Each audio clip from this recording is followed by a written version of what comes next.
Hello guys, welcome on your YouTube channel Comteria.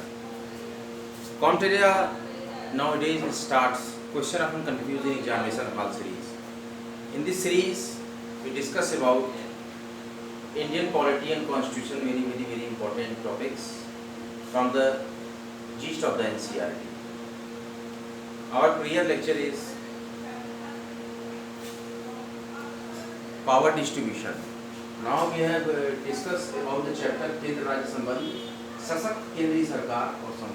अगर आपने अभी तक कॉम्टेरिया एजुकेशन चैनल को सब्सक्राइब न किया हो, सब्सक्राइब कर लें, नोटिफिकेशन बेल ऑन कर लें। वीडियो अच्छा लगे वीडियो को लाइक करें, शेयर करें, कमेंट बॉक्स में कमेंट करें। आइए देखते हैं आज का टॉपिक सशक्त केंद्रीय सरकार और संघ। किसी राज्य के अस्तित्व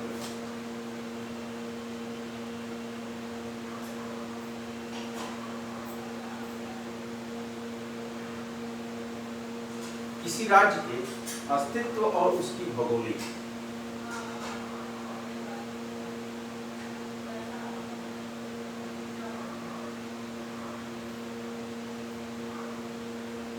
किसी राज्य के अस्तित्व और उसकी भौगोलिक सीमाओं के स्थायित्व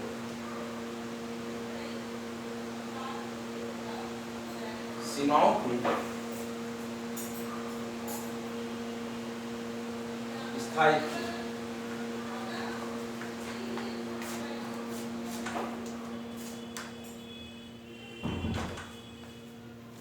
किसी राज्य के अस्तित्व और उसकी भौगोलिक सीमाओं के स्थायित्व पर किसका नियंत्रण है बताइए? संसद का नियंत्रण है।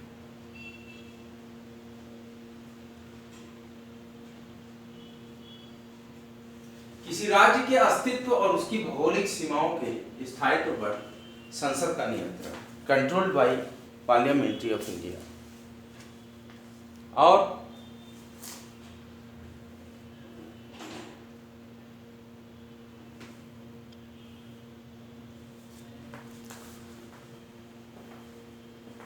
according to the article 3 संसद किसी राज्य के अनुच्छेद 3 क्या कहता है? संसद किसी राज्य में से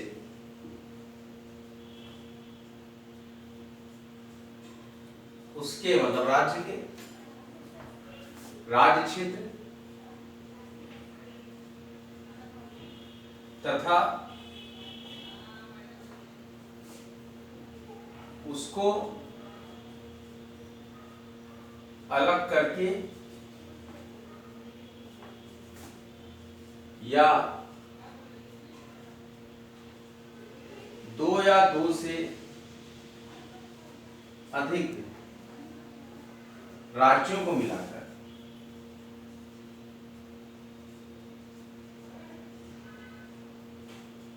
मतलब कि संसद क्या करता है? According to the article 3 parliament क्या करता है? किसी राज्य के राज्य क्षेत्र को अलग करके, या तो किसी राज्य के राज्य क्षेत्र को अलग करके, या तो दो या दो से अधिक राज्यों को मिलाकर, एक साथ दो राज्यों को जोड़ भी सकते हैं, और किसी राज्य के राज्य क्षेत्र को उससे अलग भी कर सकते हैं। ये क्या कहता है? हमारे संविधान का अनुच्छेद 3 का। किसी राज्य के अस्तित्व और उसकी भौगोलिक सीमाओं के स्थायित्व पर संसद का नियंत्रण है। तो कैसे अस्तित्व को और उसके भौगोलिक सीमाओं को देखिए, किसी राज्य में से उस राज्य क्षेत्र को अलग करके, राज्य क्षेत्र को अलग करके, या तो दो या दो से अधिक राज्यों को एक करके मिलाकर नए राज्य का निर्माण कर सकती है।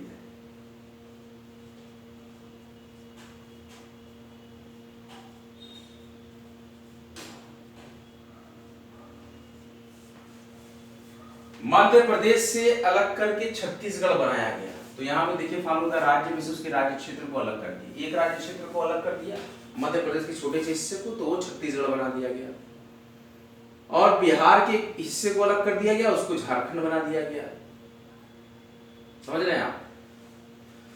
और महाराष्ट्र, गुजरात इनकी कहानी भी आप पुरानी जानते हैं। तो इस तरीके से होता है सशक्त केंद्रीय सरकार और संघवाद का ये महत्वपूर्ण टॉपिक की संसद में क्या पावर्स है। According to the article 3 the parliamentary have power to some static area of the any state have been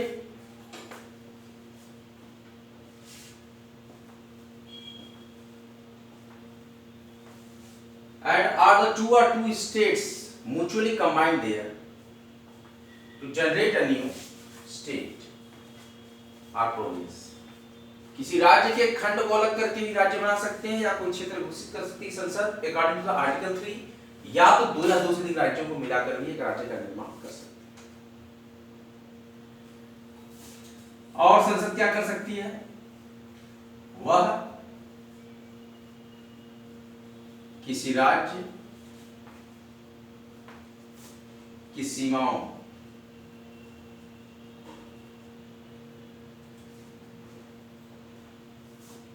या नाम में परिवर्तन,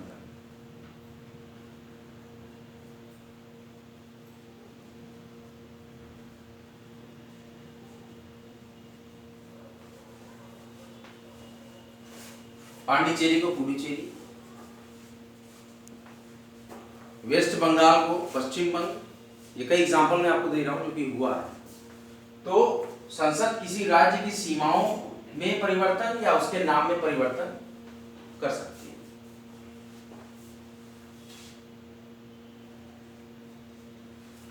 लेकिन इस शक्ति का दुरुपयोग,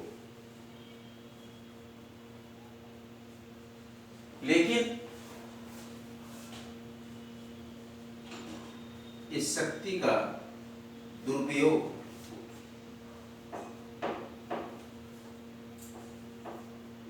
कर सकते हैं, दुरुपयोग कोई बड़ी बात नहीं। तो इसको रोकने के लिए संसद के इस दुरुपयोग अगर करती है संसद इस शक्ति का, तो इसको रोकने के लिए संविधान में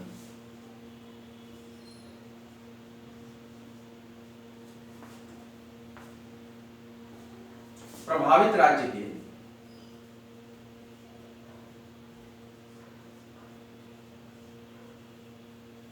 बहुत ध्यान से समझिएगा आज का ये लेक्चर, विधानमंडल को, ये नहीं कि संसद ने कह दिया तो हो जाएगा, नहीं। संसद ये वह जो शब्द प्रयोग हो रहा है, संसद वह किसी राज्य की सीमाओं या राज्य के नाम में परिवर्तन कर सकती है, लेकिन देखिए लेकिन शब्द लग जाता है, लेकिन इस शक्ति का दुरुपयोग को रोकने के लिए संविधान प्रभावित राज्य के विधानमंडल को विचार व्यक्त करने का अवसर देता है।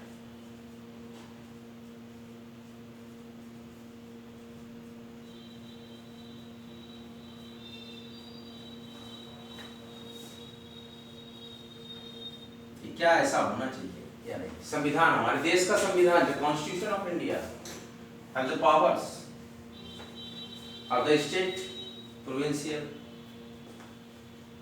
board that have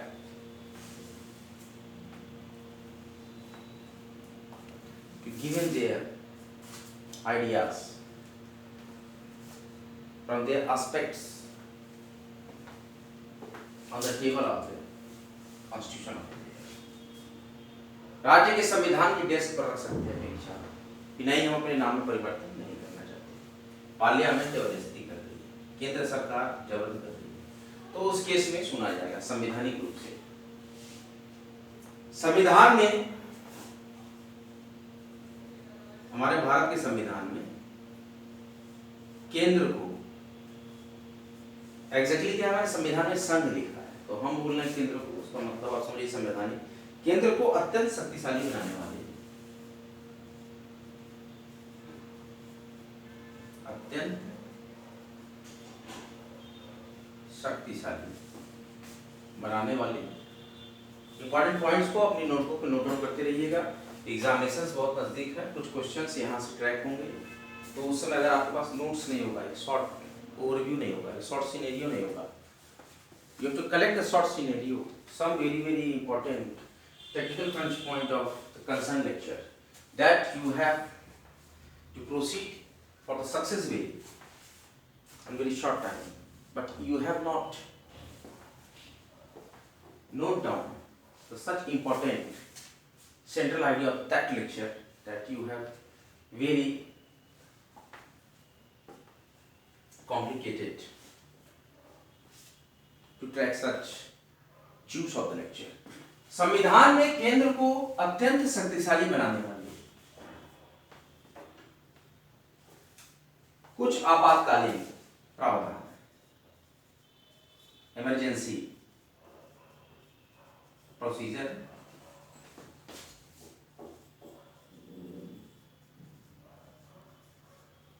संविधान में, भारत के संविधान में केंद्र को अत्यंत शक्तिशाली बनाने वाले कुछ आपातकालीन प्रावधान हैं जो लागू होने पर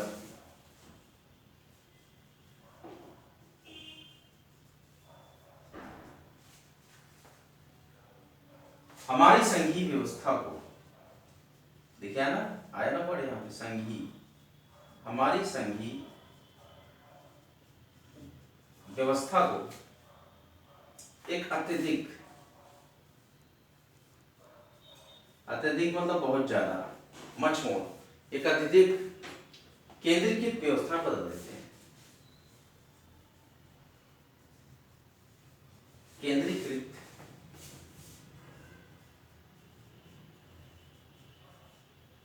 व्यवस्था में बदल देते हैं। संविधान में केंद्र को अत्यंत शक्तिशाली बनाने वाले कुछ आपातकालीन प्रावधान, there are the some emergency provisions written in the Constitution of India to take more powers, to acquire more powers for central government.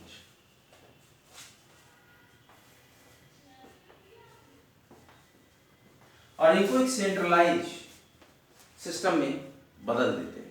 इस प्रकार के कुछ आपातकालीन प्रावधान, इमरजेंसी प्रोविजंस।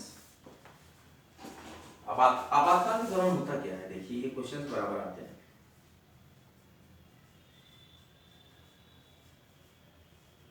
आपातकाल के दौरान शक्तियां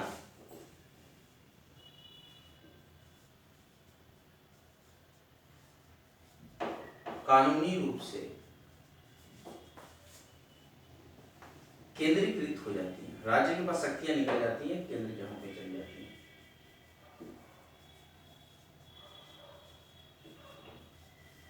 सारी पावर राष्ट्रपति के हाथ में चली जाती है। आपातकाल के दौरान शक्तियां कानूनी रूप से अकॉर्डिंग टू लॉ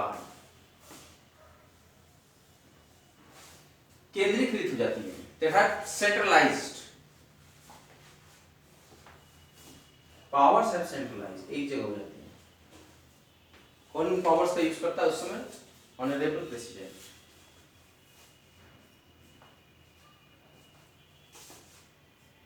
सामान्य परिस्थितियों में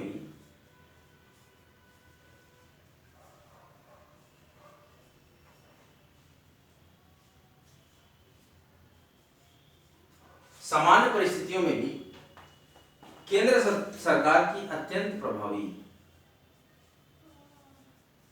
केंद्र सरकार की अत्यंत प्रभावी वित्तीय शक्तियां, देखिए 4 प्रकार की शक्तियां थी, लेकिन हम यूज करते हैं भारत में 3 प्रकार की वित्तीय शक्तियां, जबकि विदेशी प्रोसीजर में जो है उनके कॉन्स्टिट्यूशन में क्या है, सारी की सारी शक्तियां निहित होती हैं। लेकिन यहां हमारे पास कौन कौन सी शक्ति थी? वित्तीय शक्तियां और उत्तरदायित्व।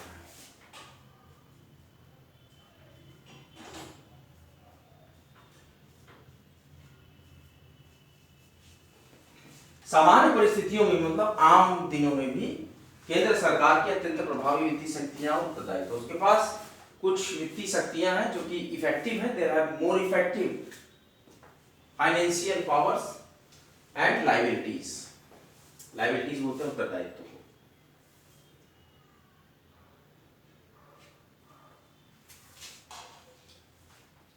सबसे पहले वित्तीय पर ही नियंत्रण है। सबसे पहले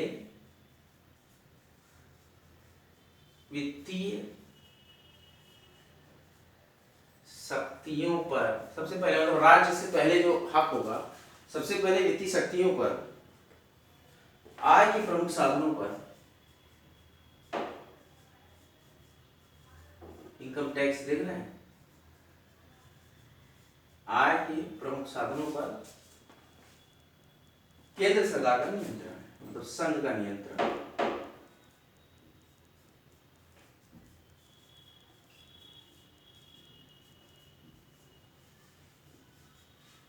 कितना इंपॉर्टेंट टॉपिक है, आप नोट डाउन कर लीजिए कॉपी पे। We have revise a short summary of that lecture.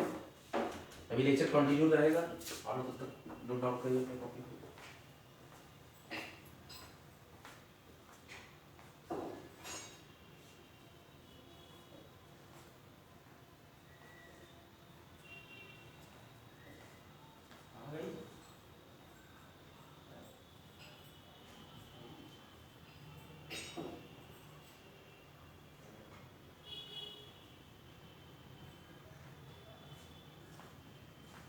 We have discussed about central and state relations. Under this section, we have studied about the important point: सशक्त केंद्रीय सरकार, powerful central government, and unionism or federalism.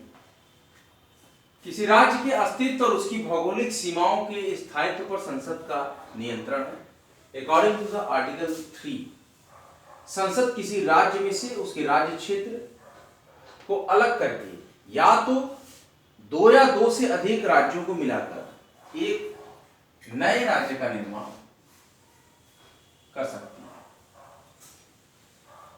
संसद किसी राज्य की सीमाओं या उस राज्य के नाम में परिवर्तन कर सकती है, लेकिन इस शक्ति का दुरुपयोग को रोकने के लिए, इस शक्ति के दुरुपयोग को रोकने के लिए संविधान में प्रभावित राज्य के विधानमंडल को विचार व्यक्त करने का अवसर देता है।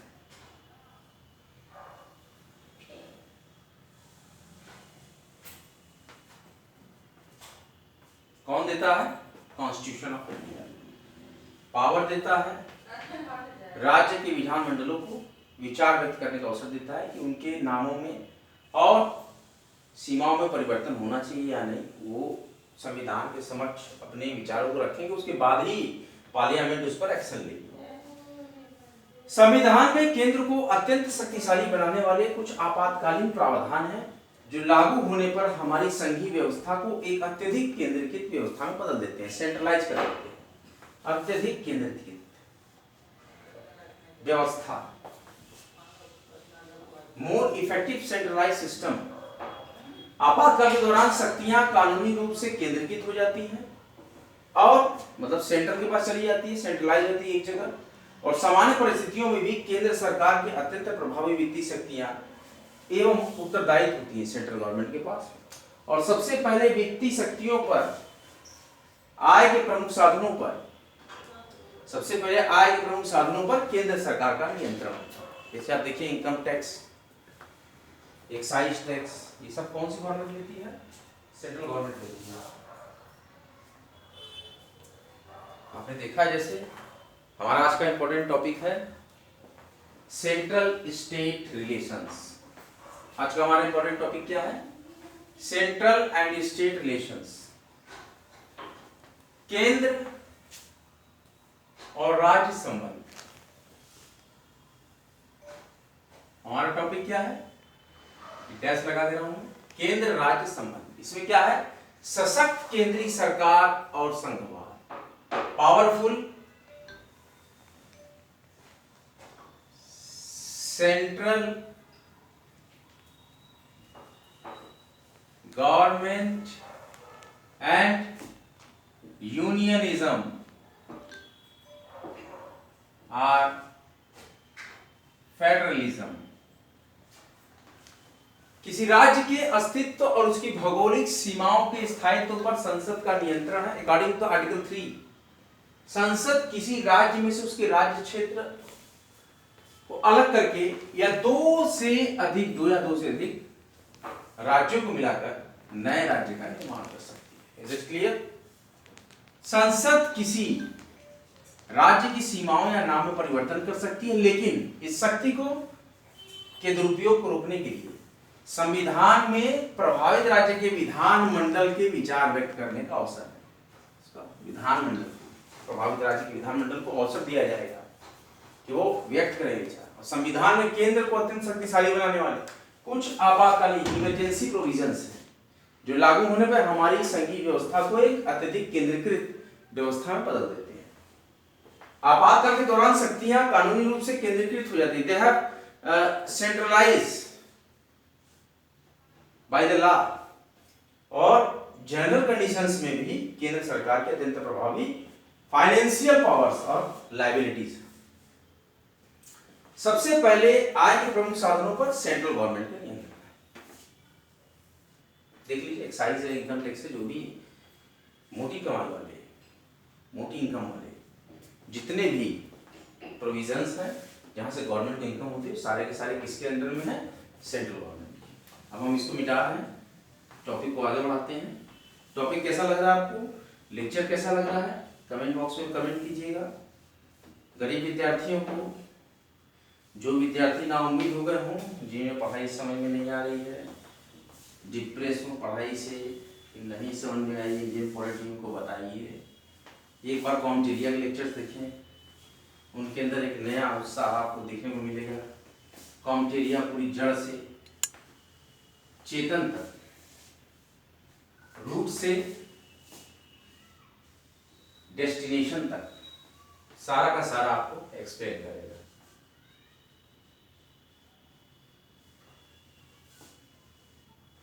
और today's topic is powerful central government and unionism are federalism.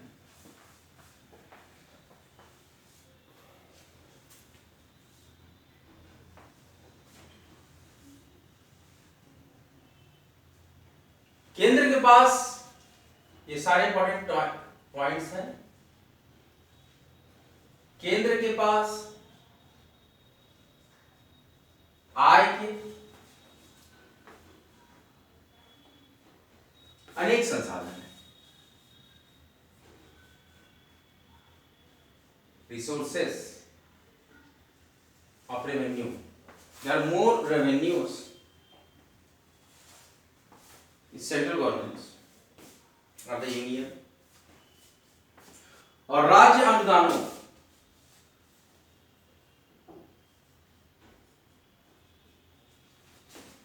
मतलब राज्यों को जो हम अनुदान देते हैं, केंद्र की भाषा में बोल रहा हूं, राज्य के राज्य अनुदानों और वित्तीय सहायता के लिए, राज्य अनुदानों एवं वित्तीय सहायता के लिए केंद्र के पास आय के अनेक संसाधन हैं। राज्य अनुदानों और वित्तीय सहायता के लिए केंद्र पर आश्रित है।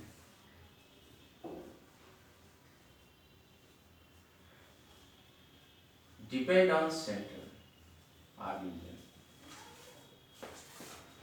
राज्य जो है अनुदानों और वित्तीय सहायता के लिए, राज्य अनुदानों एवं वित्तीय सहायता के लिए केंद्र पर आश्रित है। स्वतंत्रता के बाद, आफ्टर फ्रीडम, भारत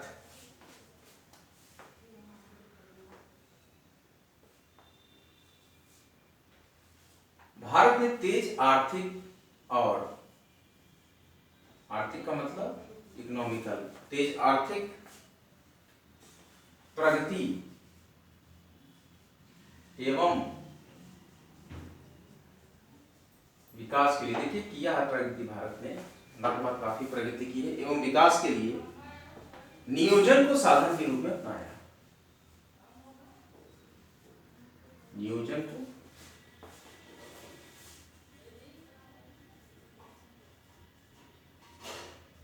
साधन के रूप में अपनाया। रिसोर्सेस मिलने चाहिए तब तो आपका डेवलपमेंट होगा। केंद्र के पास आय के अनेक संसाधन है और राज्य अनुदान और वित्तीय सहायता के लिए केंद्र पर पूर्णतः आश्रित है। पूर्णतः नहीं मतलब आश्रित है। राज्य के भी कुछ कर है, जैसे कि आप पेट्रोल पे डीजल पे कर लेते हो तो स्टेट में ही है। पेट्रोल डीजल के दाम ज़्यादा नहीं होते हैं, मुझे लगता है 40 रुपये अगर दाम है तो 100 रुपये बेचा जाता है। 60 रुपये टैक्स लेती है फर्ज करें अगर, या 54 रुपये टैक्स लेती है, इतना तो लेती है गवर्नमेंट स्टेट की। और कोई स्टेट जैसे दिल्ली है आपका, यूटी भी स्टेट भी है, तो दिल्ली कम टैक्स रखती है, वो आपको 82 रुपये में ही दे देगी, तो 30 रुपये आपसे कमाती है, टैक्स लेती है। यूपी ज़्यादा टैक्स लेती है, इसलिए यहाँ पे पेट्रोल और डीजल महंगे हैं, एलपीजी महंगे। केंद्र के पास आय के अनेक संसाधन है, राज्य अनुदान और वित्तीय सहायता के लिए केंद्र पर डिपेंड है। स्वतंत्रता के बाद भारत ने तेज आर्थिक प्रगति और विकास के लिए नियोजन को साधन के रूप में अपना लिया। नियोजन के कारण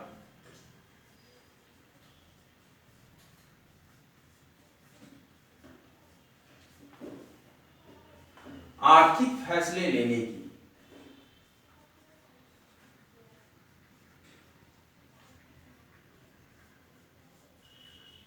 नियोजन के कारण आर्थिक फैसले लेने की ताकत केंद्र सरकार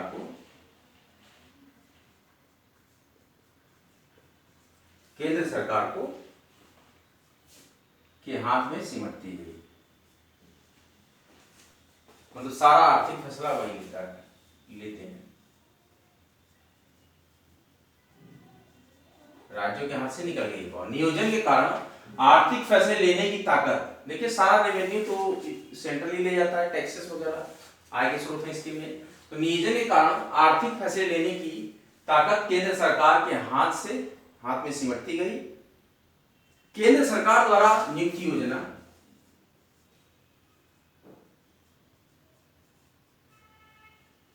केंद्र सरकार द्वारा नियुक्त योजना, नियुक्ति करना, नियुक्त योजना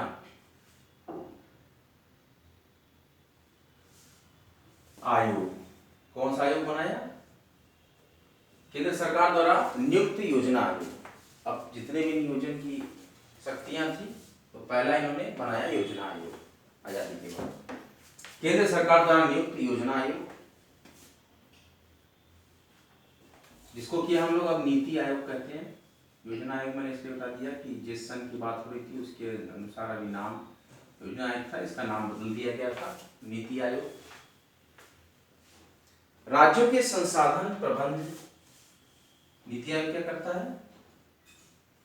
राज्यों के संसाधन मतलब कि रिसोर्सेस प्रबंध, मैनेजमेंट, संसाधन प्रबंध की निगरानी करता है नीति आयोग।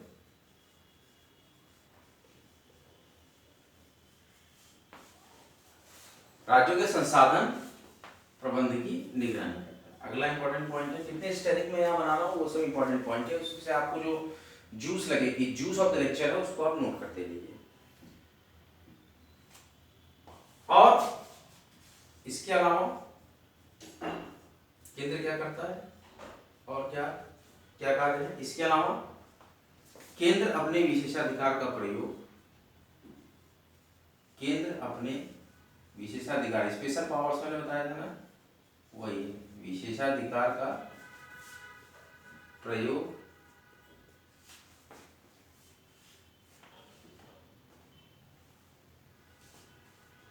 करके राज्यों को देता है ना। राज्यों को मैंने क्या बताया था? अनुदान और ऋण के लिए पूरी तरह से आश्रित है, तो राज्यों को अनुदान व ऋण देता है, अपने विशेषाधिकार का प्रयोग करके क्या करता है? इसके अलावा क्या काम करता है केंद्र अपने विशेषाधिकार का प्रयोग करके राज्यों को अनुदान और ऋण देता है, डेब्ट देता है, कर्ज देता है और अनुदान देता है। इस प्रकार से ये जो आपका इकोनॉमिकल वितरण है, डिस्ट्रीब्यूशन है, आर्थिक वितरण आर्थिक वितरण संसाधनों किसका, ब्रैकेट में संसाधनों का आर्थिक वितरण असंतुलित माना जाता है। क्या माना जाता है, असंतुलित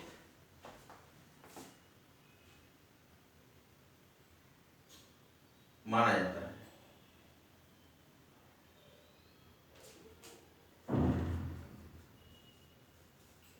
संसाधनों का आर्थिक वितरण असंतुलित माना जाता है, इम्बैलेंस्ड। और सरकार पर अक्सर यह आरोप लगाया जाता है, सरकार पर अक्सर मतलब बराबर, यह मतलब केंद्र सरकार पर अक्सर आरोप लगाया कि वितरण करते हैं किसका, संसाधनों का, ये असंतुलित मानते हैं राज्य, और सरकार पर अक्सर यह आरोप लगाया जाता है कि वह विरोधी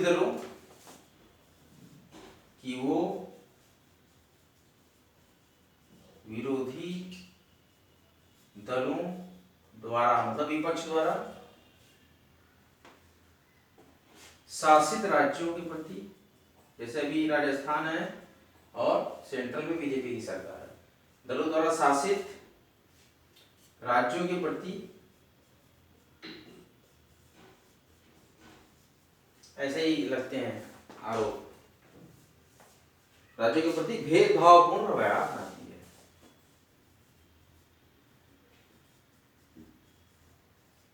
भेदभावपूर्ण रवैया अपनाती है, इस प्रकार के आरोप लगते हैं। संसाधनों के आर्थिक वितरण असंतुलित माने जाते हैं और सरकार पर अक्सर इस प्रकार के आरोप लगाए जाते हैं कि वो विरोधी दलों द्वारा शासित राज्यों के प्रति भेदभावपूर्ण रवैया अपनाती है। जैसा कि अभी बीजेपी की सरकार है सेंट्रल में और कांग्रेस की सरकार है राजस्थान में अशोक गहलोत की। तो अगर ये लगाया जाए इसमें हम आरोप कि राजस्थान के लिए फंड नहीं है केंद्र के पास, तो ये वाली बात यहाँ पर सेट हो जाती है एग्जाम्पल के तौर पे। अगर ऐसा है तो मैं एग्जैक्टली क्लियर नहीं हूँ किस तरह की कंडीशंस है।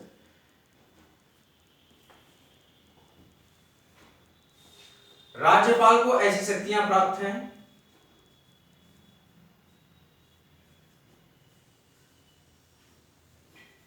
गवर्नर को ऐसी शक्तियां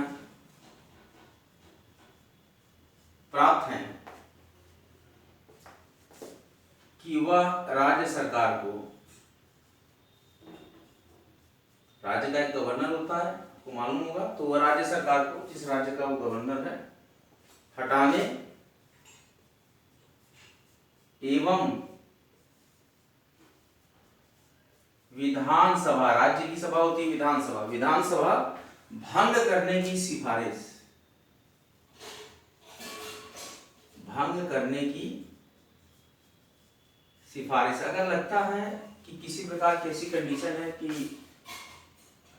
किसी दल द्वारा सरकार में चला जा सक रहा है या किसी प्रकार की असमंजस की स्थिति आ गई कि अब सरकार नहीं चल पाएगी, तो उस केस में क्या करते हैं, माननीय राज्यपाल ऐसी शक्तियां हैं इनके पास कि वो राज्य सरकार को हटाने या तो विधानसभा भंग करने की सिफारिश राष्ट्रपति को भेज सके।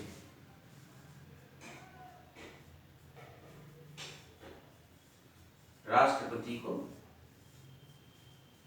भेज सके, ऐसी शक्ति है किसके पास, ये नेक्स्ट पॉइंट था, इसको भी स्टडी कर नोट कर लीजिएगा। राज्यपाल को ये शक्ति प्राप्त है, क्या प्राप्त है, ये शक्तियां प्राप्त हैं कि वह राज्य सरकार को हटाने, जब राज्यपाल की शक्तियों को पढ़ेंगे तो मिलेगा, और एवं विधानसभा भंग करने की सिफारिश राष्ट्रपति को भेज सके। तो ऐसी शक्तियां माननीय राज्यपाल को होती हैं कि वो इस तरह की कार्य को कर सकें। बहुत ही महत्वपूर्ण ये लेक्चर है, इस लेक्चर्स को जरूर आप देखें। अगर किसी प्रकार का कंफ्यूजन है कमेंट बॉक्स में लिखिए। बहुत ही जल्द आपका एग्जाम यूपीपीसीएस का होने वाला है अभी मैंने जितने लेक्चर्स दिए हैं, काफ़ी लेक्चर्स मैंने दे दिए, उसमें से श्योर है कि कुछ क्वेश्चंस आपको यूपीपीसीसी एग्जाम में भी देखने को मिलेंगे। आई होप कि आप लोगों ने अपनी नोटबुक पे ये इंपॉर्टेंट हिस्टोरिक पॉइंट्स को नोट कर लिया होगा, और जूस ऑफ द लेक्चर जो मैं बता रहा हूँ कि जो इसका निचोड़ सेंट्रल आइडिया है इस लेक्चर का, उसको आप बराबर समझ गए होंगे कि क्या कहना चाह रहा है। संविधान और केंद्र राज्य के संबंधों पर किस प्रकार से जो हमारा ये चर्चाओं का दौर है कि powerful central government and unionism और फेडरलिज्म, तो इसको आप समझने के काफी काबिल हो गए हैं। और सामान्य परिस्थितियों में भी राज्यपाल की शक्तियां क्या हैं? सामान्य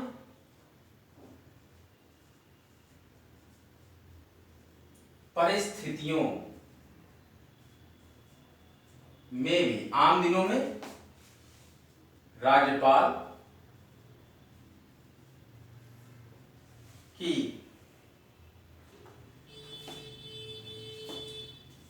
राज्यपाल को यह शक्ति प्राप्त है, जो मैंने अभी बताया था, यह शक्ति राज्यपाल को यह शक्ति प्राप्त है कि वह विधानसभा प्राप्त है कि महामहिम विधान सभा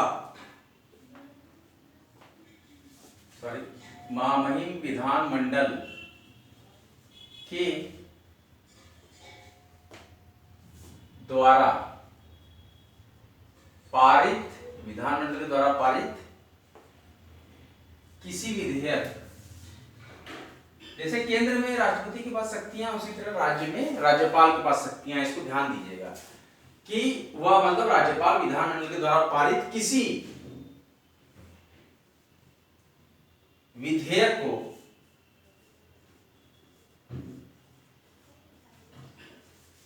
राष्ट्रपति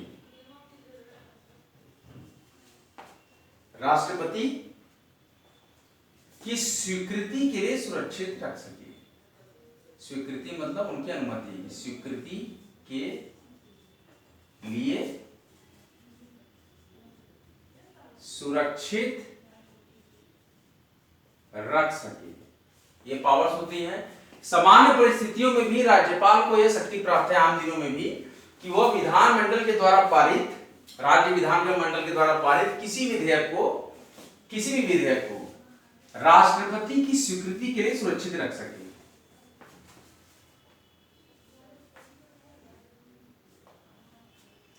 इससे केंद्र को यह अवसर मिल जाता है, इससे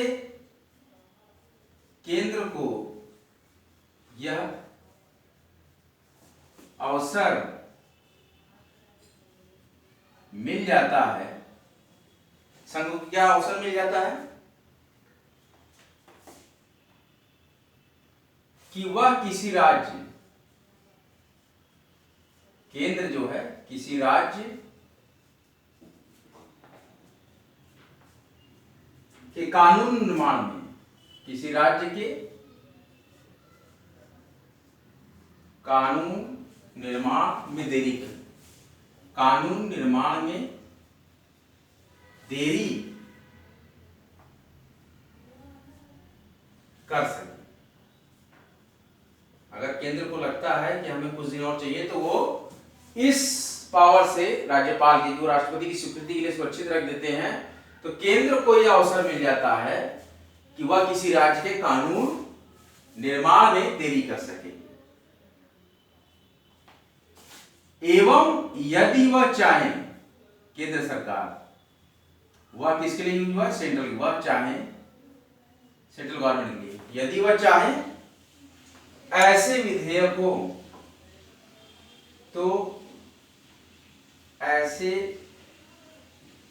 विधेयकों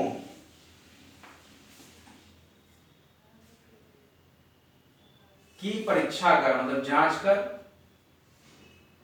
की परीक्षा कर उन पर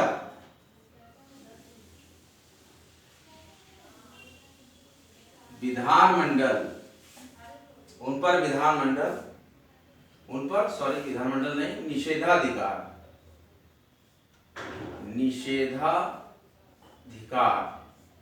उन पर निषेधाधिकार यानी कि वीटो का, जिसको आप वीटो बोलते हैं, वीटो का प्रयोग करके, केंद्र नहीं चाहता कि रूल बने तो इस वीटो का प्रयोग करके पूरी तरह नकार दें।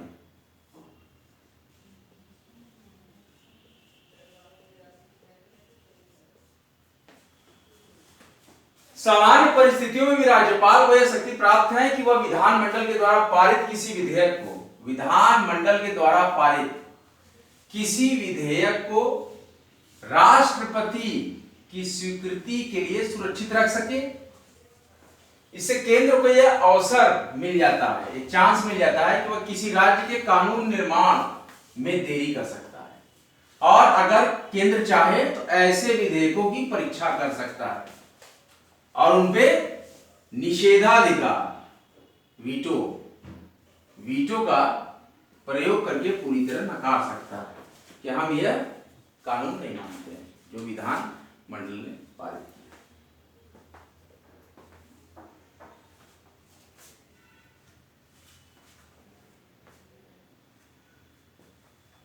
किया। ऐसी परिस्थितियां आ सकती हैं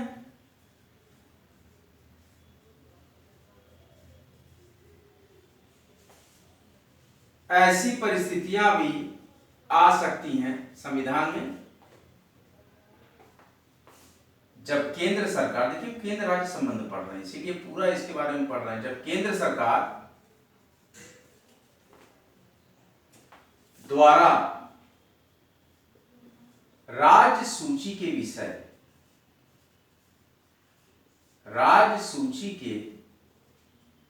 विषयों पर कानून बनाना आवश्यक हो जाता है।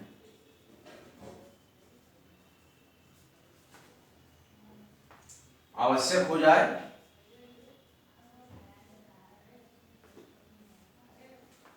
पर ऐसा,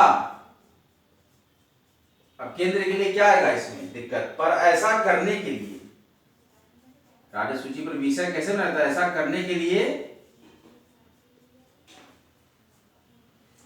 पहले उच्च सदन कौन सा, राज्यसभा, पहले राज्यसभा अनुमति लेना आवश्यक है।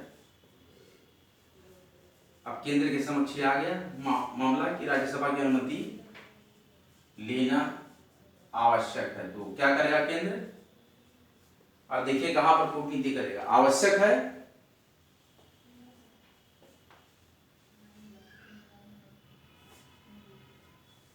संविधान में साफ साफ कहा गया है, संविधान में साफ साफ कहा गया है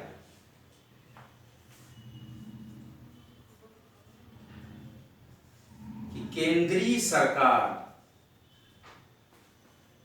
केंद्रीय कार्यपालिका की शक्ति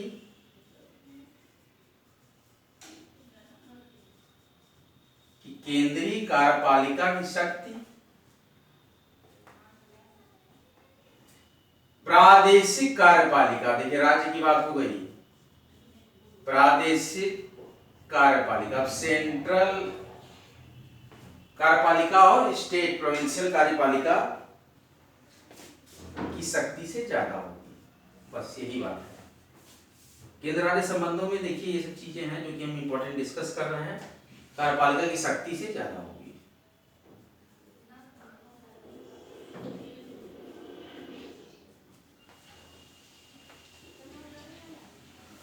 सशक्त केंद्रीय सरकार और संघवाद, powerful central government and federalism और यूनियनिज्म, हम पढ़ रहे हैं स्टेट सेंट्रल रिलेशंस।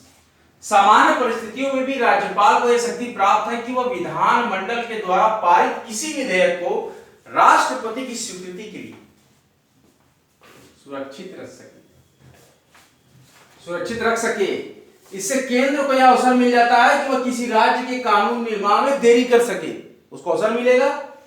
और यदि केंद्र चाहे तो ऐसे विधेयकों की परीक्षा करके, एग्जामिन करके उनको निषेधाधिकार, निषेधाधिकार का मतलब वीटो, निषेधाधिकार,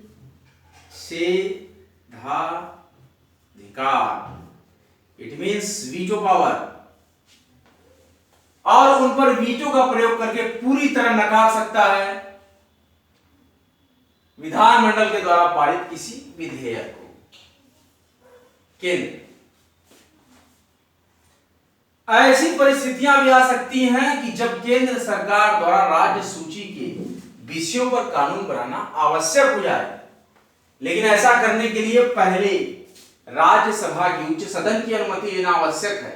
तो संविधान में साफ साफ कहा गया है कि केंद्रीय कार्यपालिका की शक्ति, क्या कहा गया, केंद्रीय कार्यपालिका की शक्ति प्रादेशिक कार्यपालिका की शक्ति से ज्यादा होगी। प्रादेशिक कार्यपालिका की शक्ति से ज्यादा होगी। क्या होगी?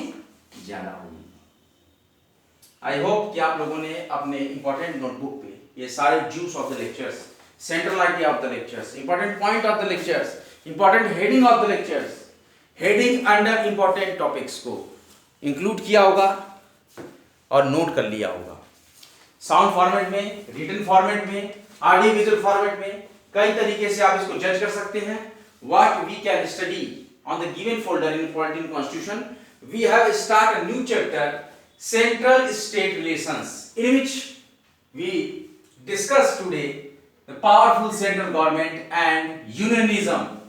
संघवाद, हमारे भारतीय संविधान में कहीं भी केंद्र सरकार शब्द का प्रयोग नहीं किया गया है, उसमें संघ का प्रयोग किया गया, राज्यों का संघ। समान परिस्थितियों में भी राज्यपाल को शक्ति प्राप्त है कि वह विधानमंडल के द्वारा पारित किसी विधेयक को राष्ट्रपति की स्वीकृति के लिए सुरक्षित रख सके। इस कार्य करने से केंद्र को अवसर मिल जाता है कि वह किसी राज्य के कानून निर्माण में देरी कर सके, और यदि केंद्र चाहे तो ऐसे विधेयकों की परीक्षा करके उन पर वीटो का प्रयोग करके पूरी तरह नकार सकता है, निषेधाधिकार का प्रयोग करके पूरी तरह नकार दे, इस प्रकार की पावर है। और ऐसी परिस्थितियां आ सकती हैं कि जब केंद्र सरकार द्वारा राज्य सूची के विषयों पर कानून बनाना आवश्यक हो जाए, पर ऐसा करने के लिए पहले उच्च सदन राज्यसभा की अनुमति लेना आवश्यक है। तो संविधान में साफ साफ कहा गया है कि केंद्रीय कार्यपालिका की शक्ति प्रादेशिक कार्यपालिका की शक्ति से ज्यादा होगी, इसीलिए केंद्रीय कार्यपालिका प्रभावी होगी। There are the more effective powers in comparison to the state have the Central State Relations, our new chapter, in which the underheading powerful central government and unionism. आज का लेक्चर आपको कैसा लगा? कमेंट बॉक्स में comment कीजिएगा, lectures को share कीजिए, like कीजिए, सब्सक्राइब कीजिए, नोटिफिकेशन बिल को ऑन कीजिए, भारी से भारी मात्रा में कॉम्पिटेरिया वाईटी चैनल को सब्सक्राइब कीजिए। अगला लेक्चर लेके आपके समक्षम बहुत ही जल्द प्रस्तुत होंगे। तब तक के लिए जय हिंद, जय भारत। रिवीजन करते रहें, कॉम्पिटेरिया वाईटी चैनल को सब्सक्राइब करते रहें, स्टडी सिलेक्शन तक।